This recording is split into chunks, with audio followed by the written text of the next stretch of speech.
Imos coa nosa compañeira Fátima porque está moi ben acompañada. Hoxe, compañeira, atopaste cun home que comezou criando porco celta, pero rematou pois apostando por esas fermosuras que son bois de raza rubia galega. E a súa carne, Fátima, creo que é unha auténtica exquisitez, non? Bueno, non a probamos aínda, pero eso me conta aquí Fernando de Celta Porc, aquí en Vila de Cruces. Estou cerquiña dos bois, pero diste que son mansos, non, Fernando? Sí, a ver, non se pode dar a espalda, pero sí son mansos. Bueno, está ben que non lo digas. Bueno, dicimos que é unha carne exquisita. Ti como se che deu tendo tanto porco celta que tes por meterte os bois de rubia galega? Bueno, pois foi un pouco, sí, para probar, non? Nós como nos ronda moito na cabeza, pois un pouco para probar. Un destes foi o primeiro que mercaramos hai 6 anos. Bueno, o primeiro iba a ser para cebar, para autoconsumo, e decidín pois castralo para deixalo ora para boi. E bueno, o que nos interesa maiormente, nos ao ter obrador e carnicería, pois queremos que sea un produtor de kilómetro cero, de remarcarnos un pouco do convencional. Porque máis vemos que están en extensivo, estámoslo vendo, diste tamén que isto é todo ecolóxico, é unha carne, dicimos, un pouco gourmet, non? Sí, todos os nosos animales pois, están en extensivo. De feito, os bois, tanto os bois como as vacas, están certificados en ecolóxico, somos produtores en ecolóxico, e, bueno, pois, para nós esta raza é unha raza que é moito máis, para min, máis dócil que outras razas foráneas. Unha parte delas ten unha carne moito máis infiltrada ao estar fora, unha grasa moito máis amarela.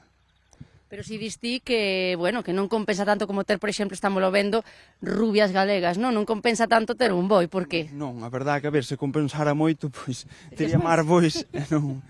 A verdade é que non, a ver, para nós empezar con eles foi como, bueno, un hobby, pero así que, bueno, queremos, é o que dicía antes, queremos desmarcarnos un pouco do convencional e, pois, metelo na hostelería, vale? A persona que o leve, para nós, sería moito mellor que quedase aquí en Galicia, porque, bueno, unha por a precio, e outra, pois, un produto que para nós é un produto gourmet.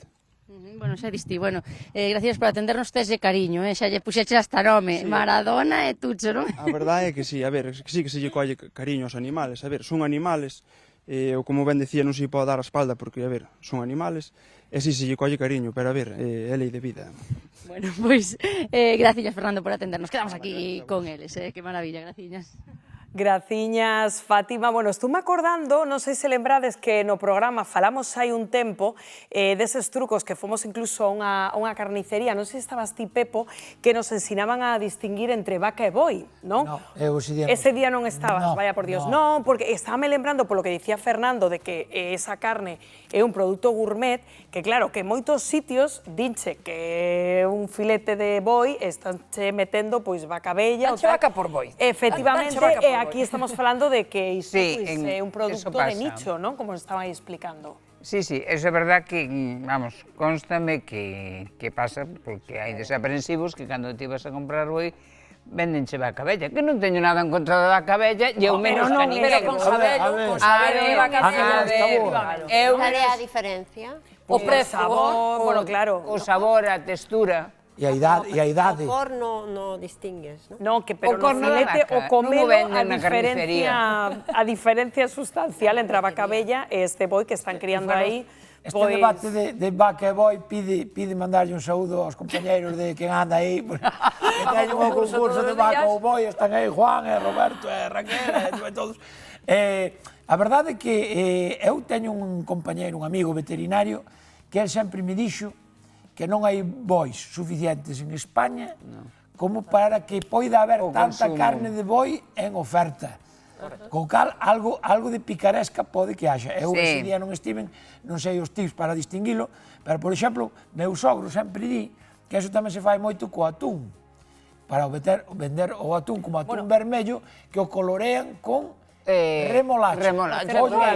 Por certo, que li esta mañá que os amantes desta carne din que ten un sabor moi parecido ao do atún vermello, porque así coidada con estes mimos, non? Pois que logo ten un sabor estupendo. Que estamos falando de animais que incluso chegan a estar 48 meses cebándoos, quero dicir, claro, evidentemente non temos nada en contra da vaca bella, a min encántame un chuletón de vaca bella, pero temos que saber o que estamos pagando, porque nin é o mesmo prezo, nin é a mesma carne. No, e como el di, cando lle preguntaba a Fátima que compensa criar bois, pois non, porque se non tería máis bois. Efectivamente, porque require moitos cuidados, moito tempo e É verdade que despois o prezo é moi elevado, chegarnos a vender algún bois por 12.000 euros e cousas así, pero que ocorre, son moitos kilos de carne e tens que estar moito tempo, moito mimo, moita crianza. Que vas a entrar nun mercado moi Unha menos determinado. 20 do mediodía, fixade vos do que vos imos a falar a continuación, porque seguro que a moitos de vostedes vos trae a cabeza imaxes